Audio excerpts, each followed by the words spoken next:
Il va pas te planter en venant comme ça, il va te planter en venant comme ça, donc si ça te touche ici, il te déchire la carotide, c'est normal que tu meurs. Et malheureusement, il y a eu des morts. Et des morts, maintenant même plusieurs morts, parce que franchement, je pense que maintenant les jeunes d'aujourd'hui, ils se tuent plus qu'à l'époque.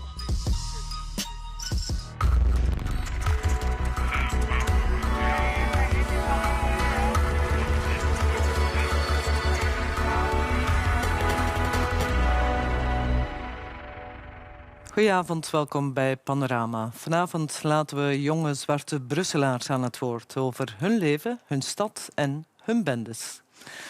Hun ouders zijn jaren geleden uit Congo of Rwanda of een ander Afrikaans land naar Brussel verhuisd. De kinderen groeien op, maken vrienden, gaan naar school, haken af en hangen rond op straat, zonder werk, zonder geld. En dan doen ze domme dingen of plegen zware feiten.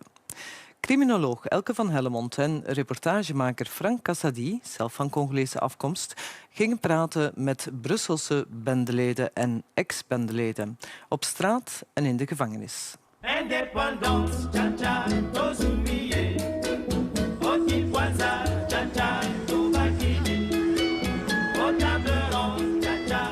Je suis venu ici vers à peu près 93. Il y avait des pillages qui se passaient chez nous au pays, là, en RDC. Donc c'est à partir de là que mes parents, en tout cas, ont décidé d'immigrer vers ici. Ouais, je suis arrivé en 92. En 92, déjà à Bruxelles. Déjà au pays, on était peut-être déjà bien. Tu vois, il y avait la famille qui était là. On était peut-être des personnes qui étaient déjà bien, on va dire, en Afrique. On est arrivé pour avoir une meilleure vie. Déjà à la base. Une fois arrivé, il y avait les galères des darons, des daronnes et tout. Et comme c'est pas en Afrique, les gens on ne peut pas se parler, il n'y a pas le dialogue. Ensuite, on est arrivé en plein dedans et direct dans des milieux sociaux. Ja, ik heb school gedaan in België. Ik ben hier gekomen in 1998 en ja, mijn ma heeft me in Vlaamstalig onderwijs gezeten. Alles was goed. Ik had geen problemen terwijl ik was klein. En ja, wat moet ik zeggen, leven is gewoon zo. Je leert kennen mensen en je wilt zoals mensen zijn.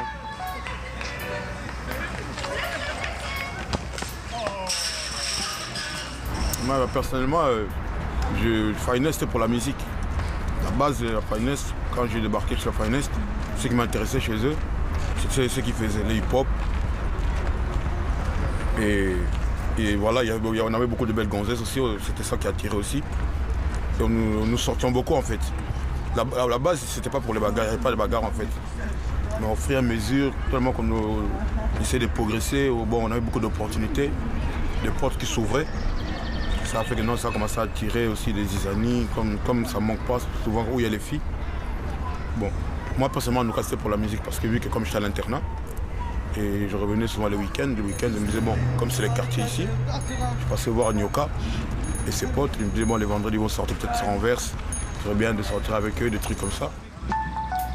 Le décrochage scolaire, qu'est-ce qu'il va provoquer? Il va justement provoquer... L'école, c'est le premier contact quasiment, et quasiment le seul, avec l'État, avec les structures de l'État. C'est tout d'un coup, on est confronté à un système scolaire avec ses priorités, ses objectifs, etc.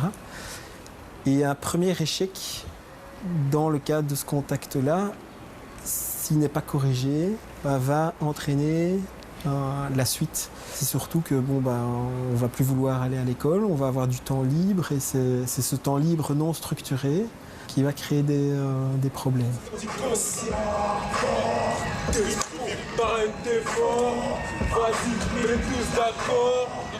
ne dit pas une bande organisée pour faire du mal, une bande. Des gens qui se regroupent pour faire du rap ou de la danse. Et c'est une bande. Et après, on est là, on a envie de faire... On a des hobbies, tu vois. Et ces hobbies, on les retrouve qu'avec ses amis, tu vois. Et après, c'est des amis. Et puis après, il y a d'autres choses à faire. Il n'y a pas d'argent, comme je t'ai dit. Donc, il faut chercher l'argent. Donc, personne ne va te donner l'argent. Tu vois, nos parents, c'est pas des parents qui étaient riches. Dans le 3/4 de nos familles, c'est pas des parents qui avaient des grands moyens. Donc ça veut dire que les enfants, même les parents leur demandent de ramener un bien à la maison. Ils voient sa mère qui excuse-moi du mot, en chien, il va pas la laisser quand même. Donc qu'est-ce qu'il va faire? Il va prendre des moyens des fois un peu catastrophiques, quoi. Et voilà ce qui a fait le décrochage scolaire de la plupart des jeunes. C'est le manque de thunes à la maison, il faut ramener de l'argent à la maison, donc il faut trouver des moyens, des fois désagréables, pour ramener cet argent à la maison. Capté ? On n'a jamais rien manqué de rien. Même quand on était à l'école, on avait nos tartines, on avait nos récrés, nos parents nous ont toujours mis bien. Mais c'est le fait de voir comment nos parents étaient en train de souffrir pour nous qui nous a un peu déviés de cette voie scolaire parce qu'on se dit, en fin de compte, on connaissait même des gens qui avaient leur diplôme, qui avaient fini leurs études. Et en fin de compte, ils étaient caissiers au Cora ou au GB. On se disait, bon, en me disant dans la rue, avec mes amis, en une journée, j'arrivais à me faire plus d'argent qu'un type qui travaillait. Je me dis, autant choisir la facilité.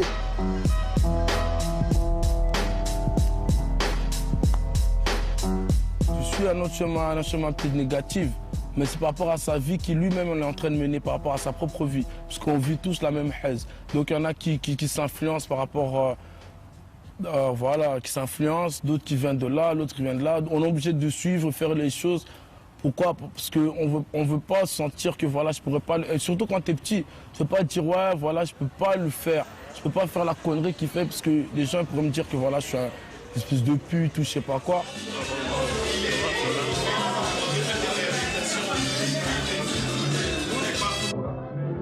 Quand tu quittes l'Afrique et tu arrives ici, il y a un choc de culture et ça c'est normal que ça ne peut pas passer avec certains jeunes, que d'office qu'il y en a qui prennent la mauvaise direction vu qu'il n'y a pas tous les encadrements qui fait qu'un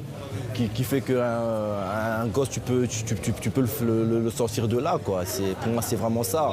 Choc culturel et les parents qui sont perdus, ils ne savent plus quoi expliquer à leurs gosses et les enfants aussi voient qu'ils sont défavorisés, qu'il n'a pas les mêmes chances qu'un autre et c'est ça qui pousse à commettre des choses qu'il ne faut pas faire, l'irréparable, voilà quoi. C'est vraiment ça.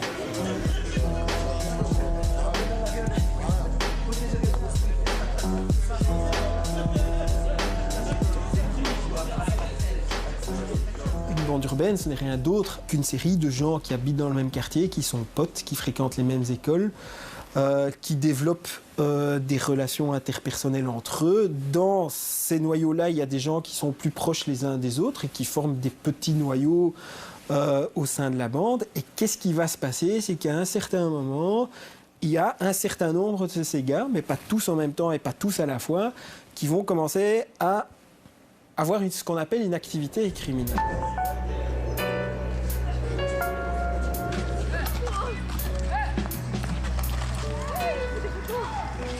Dans les films et tout ça, il y a toute une hiérarchie. Et c'est, comme on dit, c'est une organisation criminelle. Mais nous, on n'était pas une organisation criminelle. Moi, je parle de mes potes à moi. On n'était pas une organisation criminelle, on était là, on s'amusait et tout.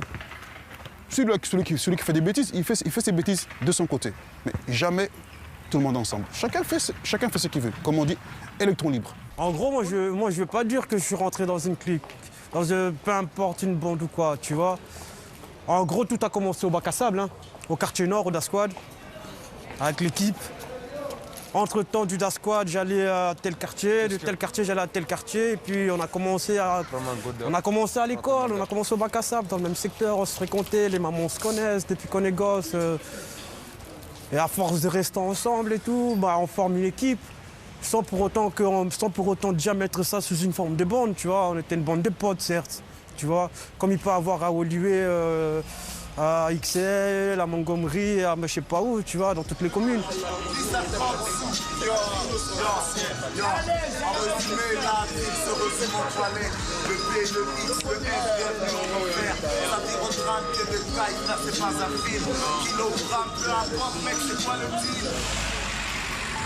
C'est toutes des rues sans issue, donc difficulté d'intervention quand il y a des patrouilles qui passent par ici. Ma connaissance des bandes urbaines a commencé dans les années 90, plus précisément en 94, où on parlait des toutes premières bandes suite à la sortie du film New Jack City, qui a eu un gros impact essentiellement sur la communauté subsaharienne. Et où on a eu les premières bandes qui sont apparues chez nous, qui étaient les New Jack, les Black Demolition. Puis un peu plus tard, on a eu les Coups de Fou Clan, il y a eu le blackface aussi. Enfin, il y a eu toute une série de bandes, les Black Wolves qui sont apparus encore un peu plus tard.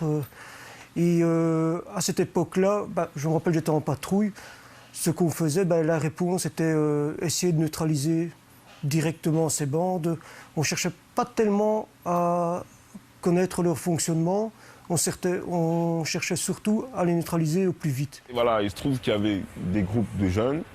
Et ces groupes de jeunes-là se retrouvaient en compétition parce que voilà, peut-être que toi tu avais une paire de baskets plus fraîche que la mienne, mais ça ne te donne pas le droit de me regarder dans les yeux parce que voilà, c'était un peu ça. Donc ça pouvait partir en vrille pour tout et n'importe quoi. Ça peut être à cause d'une fille. La vraie source du problème au jour d'aujourd'hui, c'est juste, pour moi, c'est un manque d'information et c'est une espèce de drogue voilà, qu'on vous vend par le biais des médias, la télévision, voilà, au bout d'un moment, on ne peut plus se passer de cette drogue. Et c'est quoi cette drogue? C'est un mode de vie, c'est le gangstérisme, c'est voilà, Nino Brown, c'est New Jack City, c'est Menace Sous City, c'est tout, c'est la haine.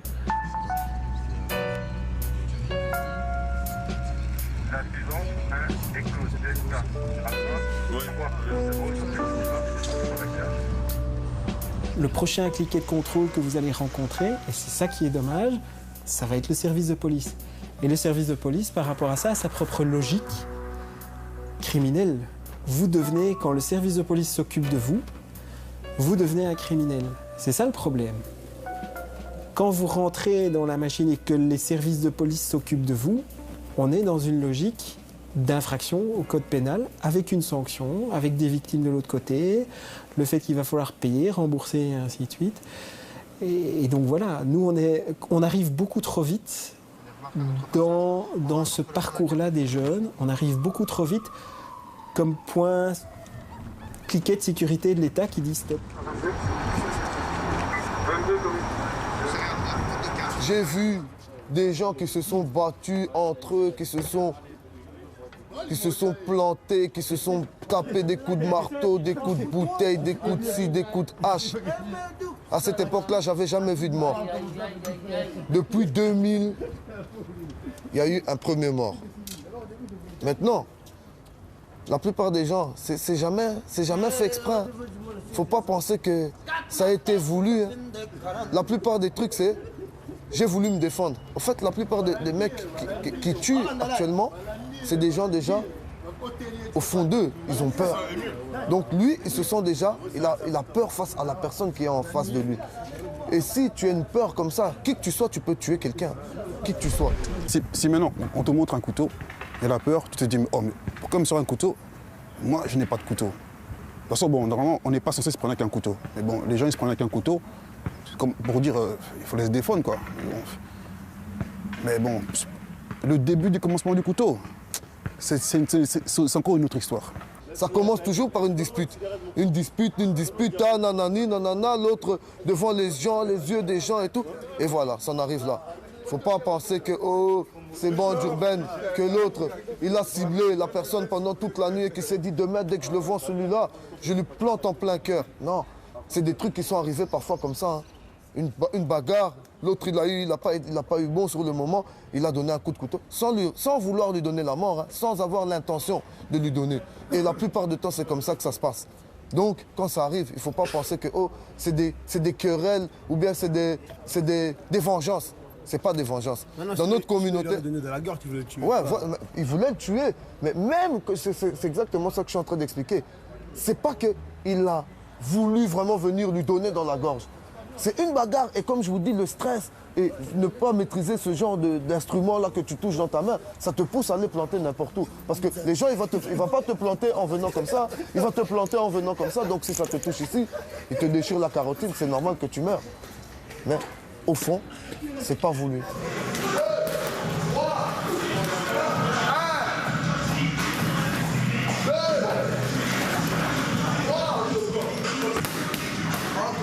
ce qui est le plus dérangeant au niveau de la bande, et ce qui se marque d'ailleurs beaucoup plus par rapport à avant, c'est le problème de conflit entre bandes. Où là, vraiment, ça atteint des... Ils sont ultra violents. D'ailleurs, il n'y a pas photo, on a plus de morts aujourd'hui qu'avant. Pourquoi ? Tout simplement parce que les petits, ils ont connu les anciens, et puis ils se disent, nous, on veut faire comme eux. Toutefois, ils ont... Enfin, personnellement, je trouve qu'ils n'ont pas l'envergure. Déjà de 1. Puis de 2, ils sont... contrairement à ce qu'on dit, ils ne sont pas si cons que ça. Ils savent très bien à quoi ça mène, parce qu'ils ont vu les grands, à quoi ça les a menés. Donc ils se disent, ils veulent toujours faire comme les autres, mais ils n'ont plus qu'une seule valeur à défendre. Pour moi, c'est le respect. Et c'est ce qu'ils ont envie de défendre dans la rue, c'est le respect. C'est comme partout dans le monde, tu vois. Aux States, je pense que les jeunes, quand ils ont des problèmes, vu que là-bas, avoir un flingue, c'est comme avoir du pain, tu vois. Voilà, dès qu'il y a un problème, les gens se tirent dessus. Ici à Bruxelles, c'est une mentalité des barbares. Les gens ils ont grandi avec des couteaux, des gazeux, des scies, tu vois. Et maintenant, malheureusement, vu qu'à l'époque de Ninja, KFC, c'était plus sanglant que ça, tu vois, les gens ramassaient des 8 coups de mousse et que personne n'est jamais mort d'un coup de couteau. Alors les gens à Bruxelles, en vérité, c'était devenu un système, tu vois. Donc ce type-là, il a planté un tel, toi tu le plantes, tu vois. Et vu que personne n'est mort, donc ça continue à jouer à ça, tu vois. Et malheureusement, tu vois, il y a eu des morts. Il y a eu des morts, maintenant même plusieurs morts, parce que franchement, je pense que maintenant, les jeunes d'aujourd'hui, ils se tuent plus qu'à l'époque. Moi, à l'époque, quand j'étais gamin, je voyais des gens, ils ramassent des 7 coups de couteau, l'autre, c'est un coup de hache dans la tête, à n'importe qui, c'était plus sanglant que maintenant, mais il n'y avait jamais de mort. Moi, j'en ai vu des choses comme ça. J'ai vu des gens venir avec des couteaux et tout. Je leur ai dit, mais pourquoi tu me sors un couteau et tout? Même le type lui-même, il ne sait même pas pourquoi. Il me regarde et tout comme un idiot. Une fois, parce que tu as un problème avec mon pote. Je fais, avec ton pote, c'est quoi le problème? Oh, je sais pas et tout. Je fais, range ton couteau. Parce que tout le monde peut dire qu'un couteau. C'est trop simple. Et nous sommes tous des hommes. Hein. Nous sommes faits de chair et de sang. Mais comme on dit, celui qui joue avec le couteau périra. Bon, ça avec l'épée, bon, vous avez compris quoi. Entre parenthèses, il y en a qui donnent des coups de couteau, tu vois. Parce qu'avant, ça a commencé avec des coups de couteau, des scies. Et après, c'est passé au flingue et tout ça et tout, tu vois. Donc, ils veulent toujours faire plus que, tu vois, ouais, ceux-là, c'est des petits cons. Nous, on a une grosse artillerie, tu vois. C'était genre, nous, on n'est pas des gamins, tu vois. Donc, c'est juste pour montrer que nous, on est supérieur à tout le monde, tu vois. Donc, eux, dans le genre qu'on nous, on est là, ça frappe fort, tu vois. Eux, ils viennent, ils auront des couteaux, nous, on aura des flingues, ben, c'est eux qui vont courir et c'est eux qui vont aller à l'hôpital, à la morgue, tu vois la suite. Donc c'est un peu ça, c'est juste pour montrer le degré de violence qu'il est lourd chez eux, tu vois. Pour moi, le fait qu'il y a beaucoup de Congolais qui s'affrontent, qu'il y a beaucoup de querelles entre nous, pour moi, c'est beaucoup d'ignorance. C'est comme j'ai dit, l'ignorance tue, le savoir est une arme, les gens ils ne se rendent pas compte de certaines choses et c'est ça qui peut créer tout ça. Pour moi, c'est les gens qui nous divisent plus qu'autre chose pour mieux régner, tu vois. Le pays, il est grand, il nous crée des faux problèmes. Et toi, si c'est trop bête, tu n'as pas été à l'école, tu n'as pas été éduqué correctement, d'office que tu vas tomber dans le piège, tu vas mordre à l'hameçon. La cohésion et la force autour de l'identité de la bande est quand même très très forte au niveau des bandes urbaines Afrique subsaharienne. Ce qui explique aussi, à mon avis en partie, la violence des affrontements entre bandes. L'enjeu d'honneur ou d'identité est très très important. Quand vous le combinez à des problèmes d'alcool et des problèmes de prise de stupéfiants et que les bagarres se déclenchent, alors vous assistez à des phénomènes on va appeler ça d'hyper-violence quand il y a des affrontements entre bandes. Donc vous pouvez avoir des bandes urbaines où le niveau d'activité ou de violence criminelle n'est pas si important que ça, mais quand il y a un affrontement avec une autre bande, ça prend des proportions quasiment délirantes. Hein. Quand on voit ce qui se passe dans les agressions dans le métro, oui, j'ai croisé 2 gars de telle bande, et puis 5 minutes après, il y a 10 gars de cette bande-là qui sont venus et ils ont sorti des marteaux, j'ai dû me défendre avec ma machette. On est dans des registres, mais tout à fait qu'on ne connaît pas avec les bandes d'autres types. Zoals mijn huis. Ik ben daar al 7 keer geweest, gecondamneerd. Ik ben daar 11 keer geweest voor niks. En ja, als ik vandaag in gevangenis ben, mensen die werken in gevangenis kennen me. We zien elkaar op de straat en zegt tegen mij, oh joh, hallo. Ik zeg hallo, want hij kent mij. Ik kom er dag en ik ga je van 's nachts. Dus leven, wat ga ik zeggen van gevangenis? Zelf als hij niks heeft gedaan, ik ga er binnen gaan. Zelf als hij iets heeft gedaan, ik ga er binnen gaan een dag. Dus het is zoals een kamer dat ik heb. Iets dat ik zeker van weet. Dus elke nacht dat ik ga slapen, weet ik dat één dag ga ik terug naar dezelfde kamer. Daarom op elke kamer dat ik ben geweest in de cel, heb ik mijn naam geschreven. Voor niet terug te komen. En ik ben al teruggekomen op dezelfde cel, dat mijn naam was al op de hoek. En ik sta, ik zie mijn naam en zeg, oh yo, hoeveel keer ga ik terugkomen? Daarom wil ik iets met mijn leven doen. Daarom heb ik mijn diploma gekregen, zoals nu. Hoe oud ben ik? Ik ben 25 jaar. 24 april ben ik 26 jaar. Ik ben jong. Mensen zijn ouder dan mij. Maar er zijn mensen die jonger dan mij zijn dood. Voor niks.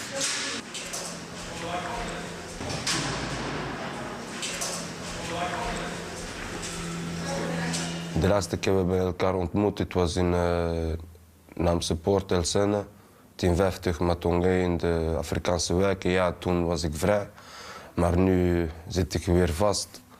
Ik zit vast in Saint-Hubert. Het is een gevangenis hier. En ja, ik moet mijn tijd doen. Ik ben hier tot 2015. Maar ja, oude dingen komen gewoon weer terug.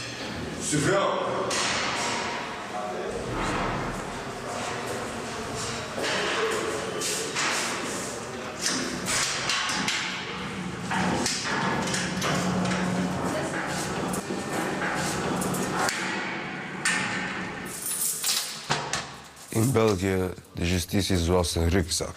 Als je iets slecht doet, krijg je een rugzak, je krijgt een straf. Maar als je vrijkomt, ben je nooit vrij. Je hebt altijd iets achter je en je moet het weten, want als je nog iets doet, dan komt je terug. Als je iets niet respecteert, dan moet je toch terugkomen. Mijn situatie is niet zo bijzonder als de andere situaties. Kijk, iedereen heeft zijn straf gekregen. Zoals ik krijg mijn straf, ik doe mijn tijd, ik krijg condities. Ik kom vrij, ik krijg mijn straf, ik doe mijn tijd, ik krijg nieuwe condities. Je bent in een wijk, een Afrikaanse wijk. Er zijn mensen die niet in gevangenis zijn geweest, maar ze kennen iemand die niet in gevangenis is geweest.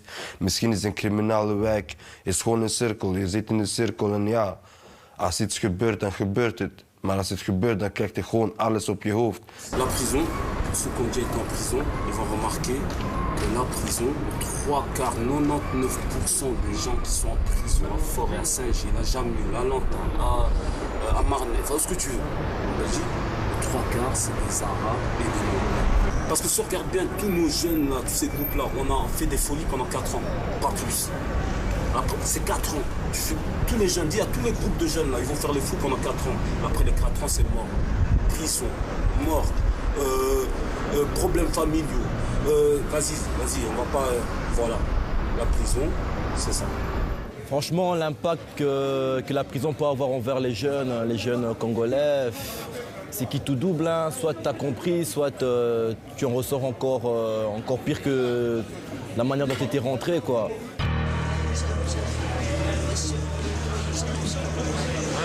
Qui ouvre le bal? Bloc 5, allez c'est ODS, S6R, poteau. Bloc 5, yeah, 1050 sous, Vietnam. Existe encore un scandale, c'est que brasse, Mayday, homicide, oh, promis boy, protestatrice. Nous c'est physique verbal à la base du trousse. L'ambiance est chaotique, l'âme dans la carotide. Flow tellement tranchant, frérot appelle-moi guillotine. 2013 on te part, vous êtes mal barrés. J'ai bouffé les ondes et tu prates le macabé. T'es pas de carré, plongé, sans armé. Lascar, engage-toi, que ça termine ma vie. Que les seigneurs veillent. Mes salopes sont des sales négros. C'est nous faire les gros, nous l'équipe de gros. C'est des namzo, clic, les euros. Normal, c'est chaud, méthodologie ghetto. Couloir de la mort. C'est impeccable.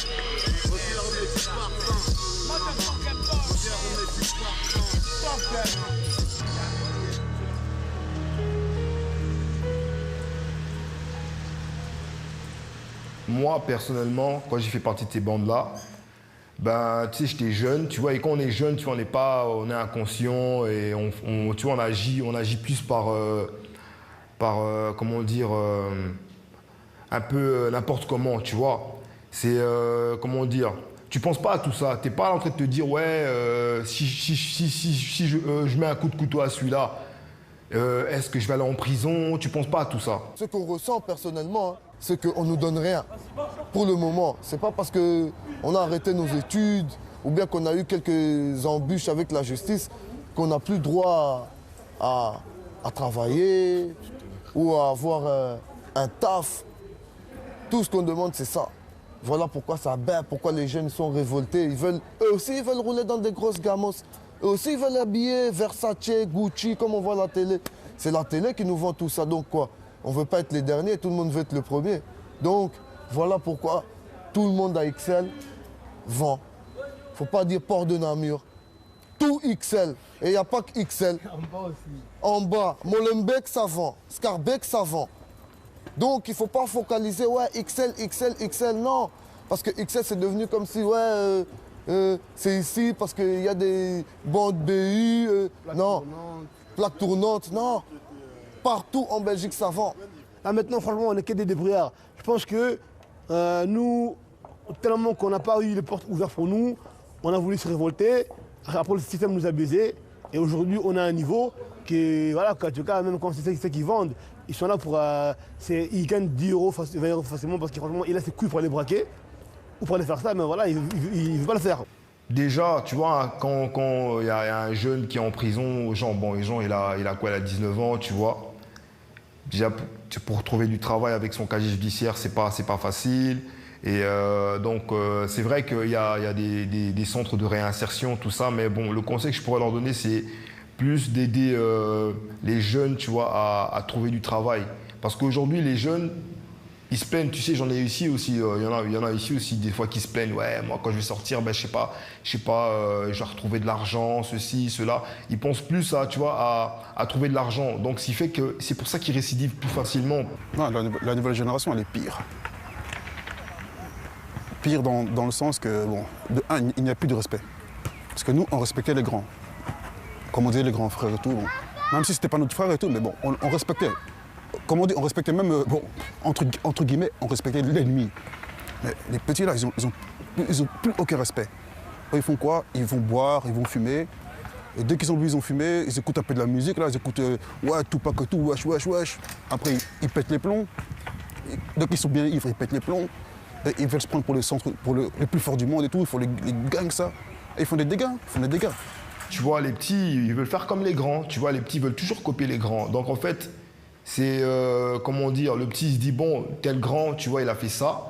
Il a été, il a pointé, il a mis des coups de couteau à ce type-là. Ben moi, je vais faire mieux que lui, tu vois. Moi, je vais prendre un flingue et je vais le tirer dessus et je serai plus respecté que ce grand-là, tu vois. Donc c'est ça, c'est comment dire, les petits sont influencés par ça, tu vois. Donc ils veulent copier les grands et c'est ça le truc en fait. Pour moi, je pense que c'est ça.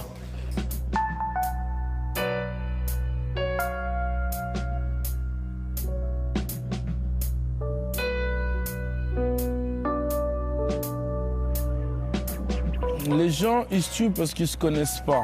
Ils se tuent parce qu'ils ne se connaissent pas déjà à la base. Ils venaient d'un autre milieu et voilà, par rapport aux deux quartiers, peut-être qu'ils ont eu des embrouilles. Ils ont été jusqu'à aller se poignarder sans savoir qu'ils allaient peut-être donner la mort. Déjà. Donc ils s'entretuent. Ils s'entretuent. Et maintenant, le mal que moi j'ai quand un ami à moi meurt, je me dis, mais pourquoi on continue à faire des genres de conneries? Parce que quand il y a une perte, et je comprends aussi leur perte aussi à d'autres personnes que peut-être des gens des Verts ou bien des gens dans notre quartier ou des personnes que j'aime tuent des autres personnes. Voilà, je ressens leur mal d'être. Et je me dis, voilà, pourquoi? Parce que c'est le mal, hein, de toute façon. C'est tout le mal et en vérité, on ne devrait pas commencer à vouloir se donner le mal, parce qu'on ne nous a pas éduqués comme ça déjà à la base. Parce que les autres, ils oublient l'éducation. Parce que nous, on a eu des éducations, on a presque tous eu la même éducation. Mais voilà, vu qu'on est parti en dehors, dans la rue, on croit que voilà, être jeune, c'est une personne qui n'a pas reçu l'éducation, alors que nous tous, on l'a reçu. De nos parents, de ça la base. Donc moi, je ne vais pas te mentir, moi, la rue, elle m'a rien appris de bon. tu vois. Elle m'a appris à faire la différence entre des bonnes choses et des mauvaises choses, tu vois. J'ai fait beaucoup de mauvaises choses et j'ai fait aussi beaucoup de bonnes choses, tu vois. Là, le but ici, maintenant, moi, j'ai eu mon passé aussi, j'ai eu mon passé tolard. On est ressorti de là, tu vois. On est en train de se refaire, donc c'est pas pour rien que je vais finir au bas de l'échelle parce que j'ai eu une vie de merde, j'ai traîné dans la rue et que j'ai pas fini mes études ou bien quoi. Certes, j'ai eu ce passé-là, mais bon, entre-temps, quoi. Entre-temps, je travaille, je suis responsable d'un Carrefour Express, je gère une équipe, tu vois. Et en même temps, qu'est-ce qui se passe? C'est que maintenant, là, grâce à ça aussi, grâce à mon travail et tout, hein, on va te dire, c'est pareil pour tout le monde, hein, tu vois. On est tous de la classe ouvrière, donc on ne gagne pas des masses.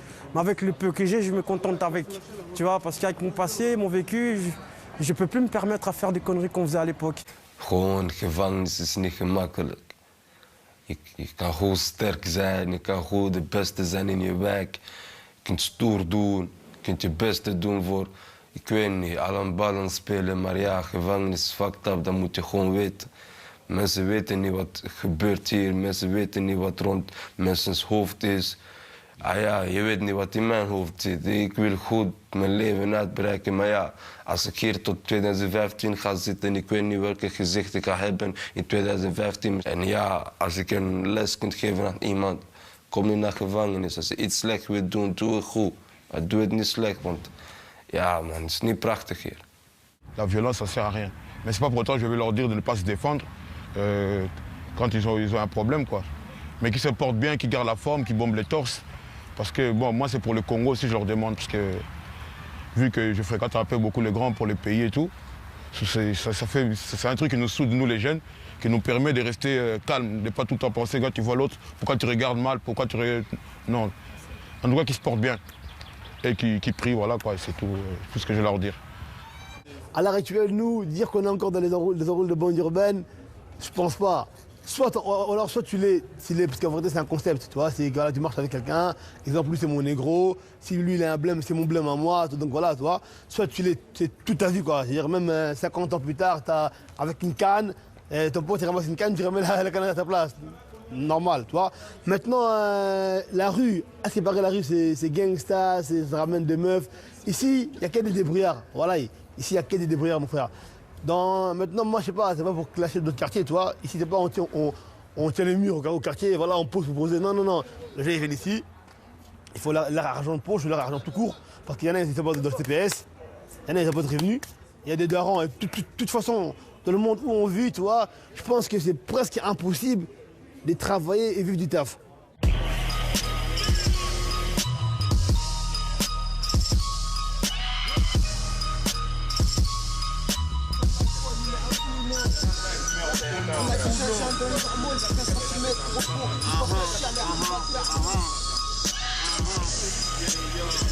Ok, donc c'est là même que je reviens remettre du parfum, flot à fleur de peau, flot qui parle au frérot, plus porte-parole que porte-drapeau, originaire du COLGO.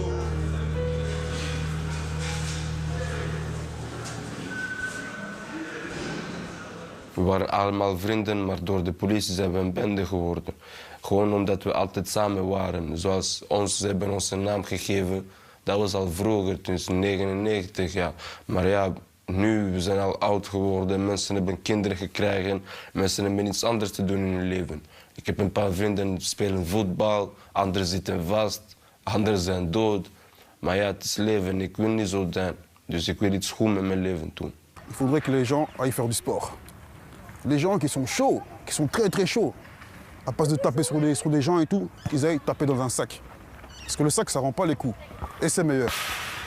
Il y en a qui font du sport, mais en même temps, ils font aussi leurs conneries. Et d'autres qui cachent leurs trucs derrière l'église. Il y en a beaucoup, hein. Oh, moi j'ai pris, mais tu le vois, il fait derrière des conneries. Mais c'est pas ça la vie, tu vois. Mais bon, il faut penser aux parents. Il faut penser aux parents et tout. On n'a qu'une mère, on n'a qu'un père et tout. Bon, moi je dis ça, mais bon, moi je suis passé par là, mais maintenant j'ai vécu, j'ai donné, j'ai ramassé. Bon, on est là, bon, j'ai reçu ma leçon, mais bon.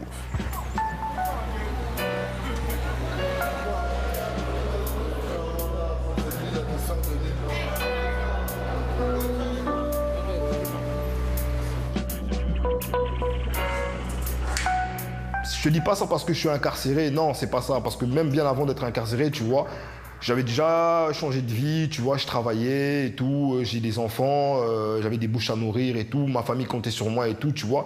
Comme je t'ai dit, je me retrouve ici, pourquoi? Parce que dans le passé, j'ai commis des faits, j'étais inconscient, et ben ça m'a ramené ici. Donc, tu vois, tout se paye, tôt ou tard, tout se paye, tu vois ce que je veux dire?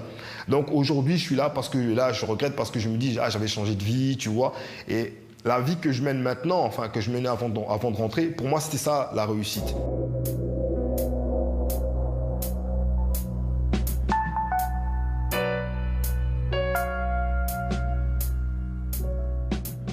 Les bandes urbaines se résument si je suis lecteur d'un certain journal francophone ou si je suis spectateur d'une certaine chaîne de télévision francophone.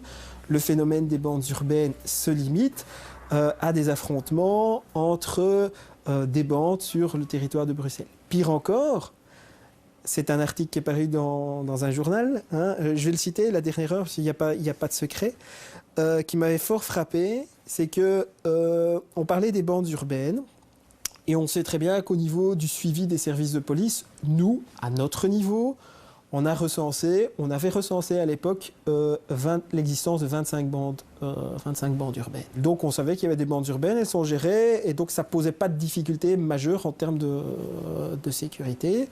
Hein, donc nous, on peut toujours aller dans le quartier Germinal, qui était le quartier de la bande 1140, qui est toujours le quartier de la bande 1140, et je veux dire, il n'y a pas de problème pour avoir une activité des services de police. On peut ralentir et on la freine comme ça.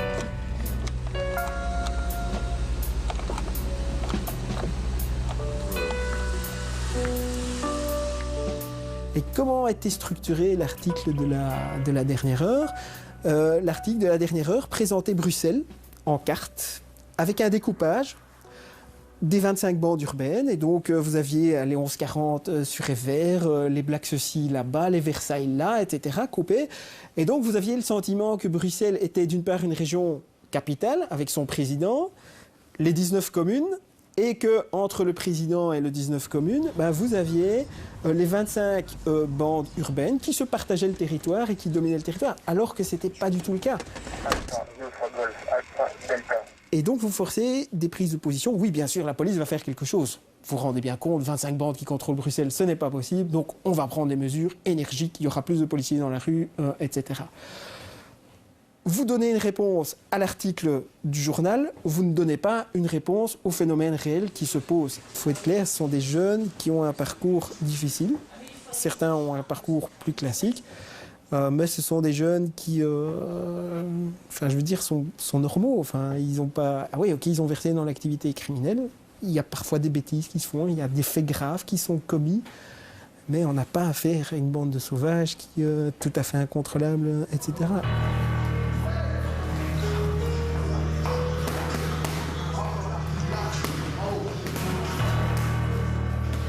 Bon, voilà, moi, je pense aussi que faut pas rêver. Je pense pas qu'on peut éradiquer la délinquance en une année, en 2 ans, en 10 ans.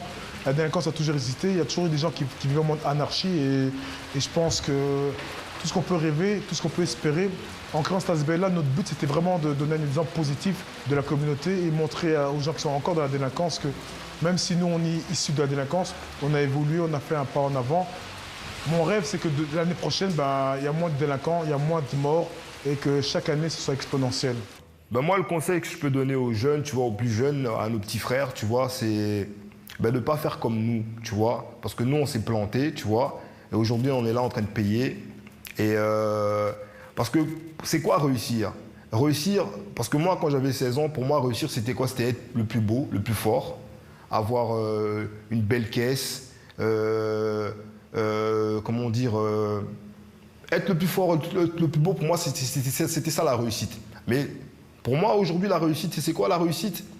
La réussite, c'est quand tu vas déposer ton fils à l'école, tu l'aides à faire ses devoirs, tu es là à côté de ta famille qui a besoin de toi, tu es là en train de nourrir tes enfants, tu te lèves le matin pour aller travailler, ben c'est ça la réussite, tu vois.